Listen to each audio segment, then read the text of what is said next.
could really take care of themselves. So they're kind of just banking on mistakes and maybe us not to come in at full strength. So we're gonna have to make sure we don't get complacent and we don't take them very lightly. How would you characterize the coverage that they play relative to the other ones that you guys have seen? It's a little bit different. It's a little bit of the same stuff, but they're gonna try to keep almost everything in front of them. So when we get the chance, we gotta capitalize on everything. Julian, you've scored a touchdown this year. Does it feel like high school again? Definitely not like high school, but it's been great to just be back on the field and be able to have some production in the games that I've been in. So it's been a big change of pace and a big confidence boost for me. Did you think of yourself as a threat this entire time, or how did you view yourself before you started getting on the field? Because it seems like you are becoming one of those deep threats for this team. I feel like that would be one of my stronger points. Definitely is down the field. But, like I said, I was just always really an athlete, and then kind of developing a receiver. So it's just constant. It's just a constant development phase, and just getting better in every aspect of the game. Do you feel like connection with CJ becoming even better now that you've found the end zone a few times? Really, the connection really comes from practice. I mean, the games, obviously, that's what everybody gets to see. But, just coming in practice and making the routine plays routine and, working on plays that maybe don't necessarily work right away and just getting that extra rep, I feel like that builds the best connection. You mentioned those big games being a confidence booster. Like, when you start having success, does that make it easier to have more success after you've kind of broken through that wall?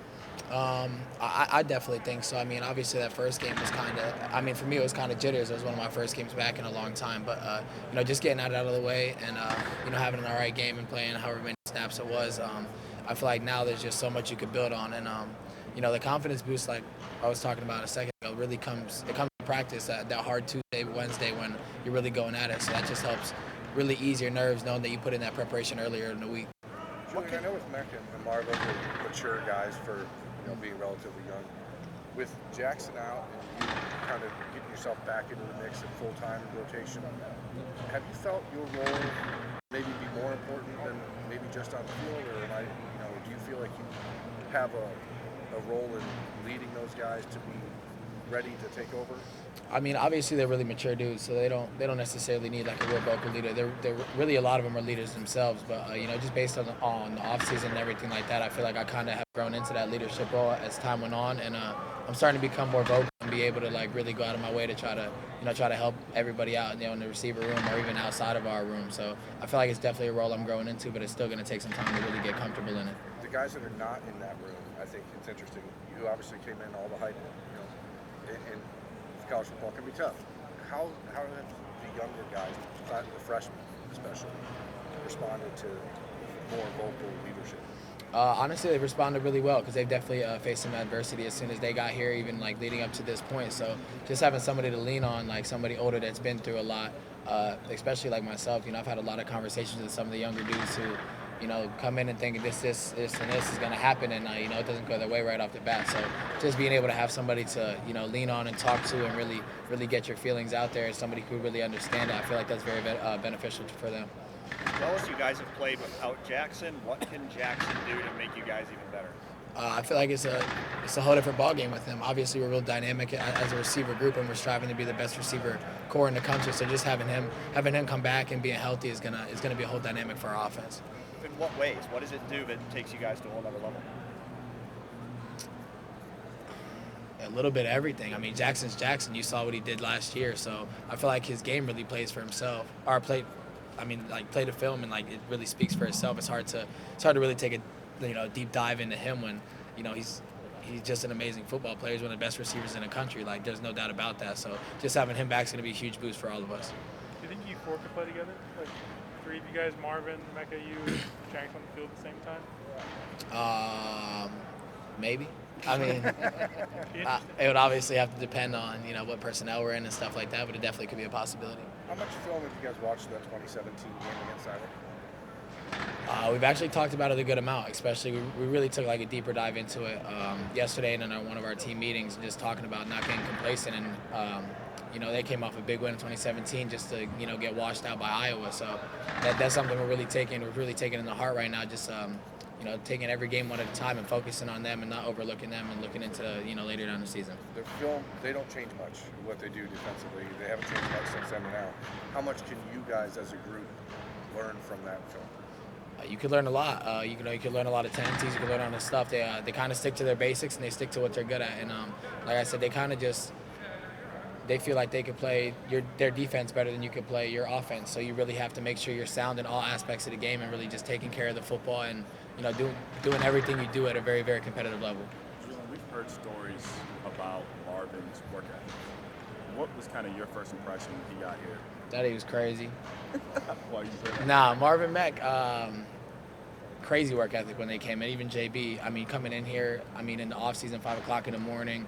I mean, you could even see him every single day now, coming in before practice, catching, I don't even know how many balls in the Monarch. So, I mean, they come in here, they live, eat, breathe football. So, I mean, it's hats off to them because they really take this very, very, very seriously. And like I said, it was just crazy to me when I had first seen it. Why is this room so pulling for each other? I mean, we heard Emeka a couple weeks ago say he wants to be the first guy that celebrates when Marvin scores a touchdown.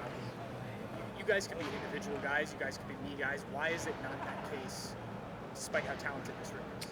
I mean, if you want to have a championship team, you can't really splinter. So, I mean, to really go into that, I mean, and be individuals, you're never going to be able to be a championship team. You're always going to be trying to look out for yourself. But when you're looking out for other people and all the people around you, and the offense is looking out for the defense looking out for the offense, position group looking out for each other, I mean, that's what really builds that bond, builds that brotherhood, and builds that chemistry that leads you to championship, championship games and championship football.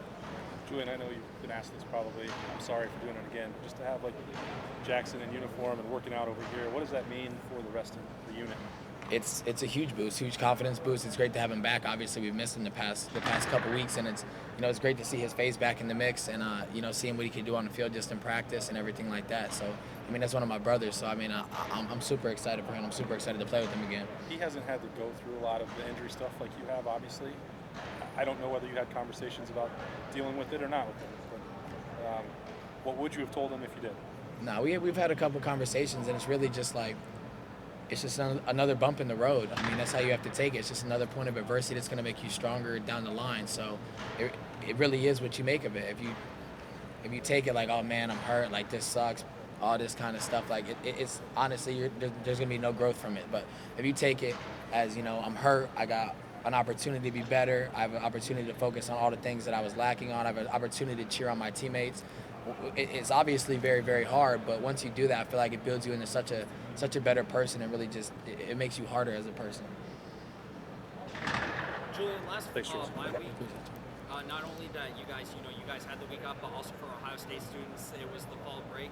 What did you do during that that off time just to kind of reset and regroup and kind of unwind before getting back into the thick of things with practice? I just kind of took some time to get my legs under myself, take care of my body, make sure I'm putting the right stuff in my body, always. And, it really just felt good to come back after especially that little extended break. And, coming back for that first practice, it kind of felt like a whole new man, like felt fresh and everything like that. So it was just, it was really good, but we came back in real locked in and real focused. So it's been a tough 2 days, but it's been very good for everybody. That extra week that you get because of the off week, and I know some of you're not doing these football things, but from a football standpoint, did you take that week to look at Iowa more? Do you do more back, like self-evaluation stuff that already happened this year? Do you look ahead at all? Like, how do you use that week? Not looking ahead. A lot of self-evaluation and a lot of Iowa. That was the main focus. Just we have cut-ups of just all of ourselves throughout the past however many games and every rep that we've had. So just being able to go in and critique yourself on everything that you feel like that you're lacking, or even asking a coach to go through it with you and really see what they think about it. And then obviously looking into Iowa film and just preparing for them as much as we can. How many different Iowa games did you watch? A good amount. We have a good amount that we've been able to watch and study. So we're gonna try to take all that and be as confident as we can going into the game. What stands out about them, though, defensively? What just jumps out at you about them? They're tough. They're tough kids. They play really, really, really good fundamental football. They know all their jobs well. They have very, very, very little mistakes. So we're gonna have to capitalize on every opportunity we have. Do you feel like that's maybe the most interesting matchup is you guys against their DBs? That's probably their best position group, and obviously you guys are strong collectively. I mean, kind of interested to see how that all shakes out. Yeah, it'll be a good game. Obviously, I'm really confident in our receivers and our studies. So, I mean, we're going to go in very confident, but obviously we're not overlooking anybody. So it's obviously going to be a competition on the outside, and it'll be the better team that wins. Well, Coach Wilson told us with them that 50-50 balls or maybe less than 50-50 just because that's how well they play the ball. Is that something you guys have talked about, a challenge you guys can take on yourselves? We haven't really necessarily taken a deep dive into anything like that, but I mean, when the ball's in the air, we're expected to make the play, and that's it all said and done. So when the ball's in the air, when the ball's coming your way, you got to make that play, and if you don't make that play, I mean, you're going to be harder on yourself than even the coaches are going to be. So it's just kind of the expectation. Have you thought about how defenses will mess with you guys if in fact y'all do get Jaxon back sooner rather than later? What they'll throw out there at you, who they'll consider the most important? Does that even? I know it doesn't matter to y'all, but they got to do something, right, one way or the other.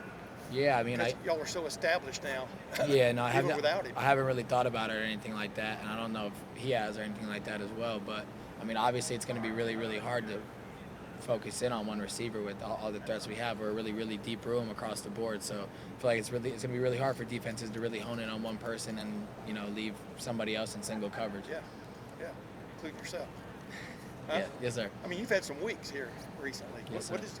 You've probably already been asked about. What has this done for your mojo, your confidence, whatever you want to call it? Yeah, it's definitely been a confidence boost, and it's definitely been exciting, and it's just really something to constantly build on and constantly look at, and critique myself into being better and better every single week, because I know there's still holes in my game. So it's just something to be. I mean, I'm very, very happy about it, but we still have a long way to go. Yeah, but you guys seem. Last question. I see this. Obviously, you got to be able to catch the ball to play here. You got to be able to run, etc. You guys seem to be running good routes for one of them. You seem to be accountable once you're on the field and stuff. Where does that come from? Does it just come? Obviously, it comes from repetition, but is it Coach Hartline just harping on it? Where does that come from? I mean, to be a receiver, you have to be a really good route runner. That really is where all your separation comes from. Is break point to catch points. Some guys are sloppy. You can watch guys. I'm not on y'all's team, but I'm talking about around. Maybe. I mean, like I said, it's just an expectation around here for the past however many years. It's receiver after receiver have all been very, very crisp route runners, and once you set the expectation, everybody has to follow in it. There's no gray area. You either do it or you don't do it. So that's really the expectation we have in our room. So you're expected to do everything how it's expected to do. Thanks, Julian. Appreciate y'all. Your time. Thanks, Julian.